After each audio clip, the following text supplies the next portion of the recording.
болеем онкологией уже 3 года. Боремся с онкологией, в общем. И вот мы столкнулись с такой проблемой, чтобы лечь на химиотерапию, необходимо сдать ПЦР-анализ на коронавирус. Если честно, мы не против сдавать этот анализ.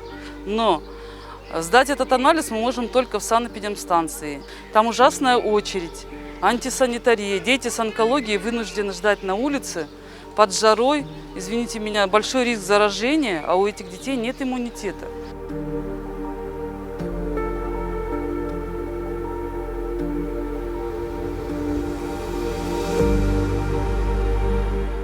Я связывалась непосредственно с лабораторией Банецкого.